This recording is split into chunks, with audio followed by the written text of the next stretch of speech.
Fletcher turned to Harriet in bed that night and said, "We are going to have to speak to Daniel about his beginnings. About Noah and Rosie, and my mother." She snuggled up close. "He knows about Noah. We visit his grave every Christmas. I don't think he's concerned about it. We've never concealed the fact that Noah was his father." "I don't know." Fletcher sounded dubious. "He's growing up and thinking more. When he was little, he probably didn't understand what we meant.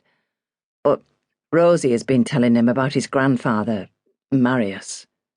"Marco," Harriet interrupted. "You mean Marco?" "Well, yeah," Fletcher exhaled. "Him. But I don't want Rosie telling Daniel about her former life. I think it's better coming from us." "You," he told her. "It has to be you." Harriet sat up, leaning on her elbow, and gazed down at him. "Are you serious? Are you worried about it?" "Yes, I am," he said emphatically.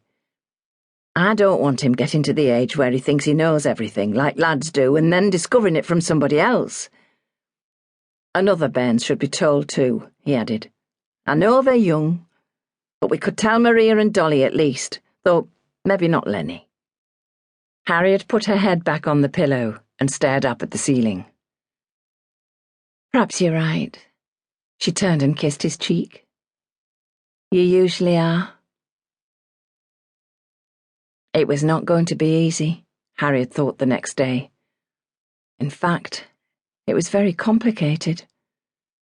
How would she explain to a boy not yet 13 that his father, not Fletcher, but Noah, had had such a strange upbringing and hadn't known the truth about his own background or parentage until he was a grown man and a father himself? "I needn't tell all," she decided, as she hung washing on the line in the paddock and stood with her hands on her hips, watching the sheets and shirts flap in the breeze. No need to say too much about Fletcher's embittered mother, Ellen Tuke, who'd been compelled by her husband to bring up a child who was not her own, and the part she'd played in turning Noah into such an angry, hostile man. Harriet often wondered how Ellen, a resentful and uncaring woman, had given birth to a son as mild and loving as Fletcher, a man of strength and reasoning. It was a puzzle she could never understand. She walked to the edge of the garden and looked down the fertile valley. She folded her arms and pondered on how lucky she was. Sometimes she couldn't believe it, to have a loving husband, a clutch of beautiful children, and a home of which she was so proud. Behind her sat her house, their house, hers and Fletcher's, who'd built it brick by brick, stone by stone. Built it for her and Daniel and the children who'd come later. Double-storied, of brick and lime-washed stone, its windows gazed down the valley towards the Humber, the river that she had known all her life, from her poverty-stricken birthplace in Hull to the farm at the edge of the estuary salt marsh near Broomfleet, where Noah had brought her as his bride, and where a year later the waters had claimed his life as he tried in vain to save Nathaniel, the man he'd thought was his father.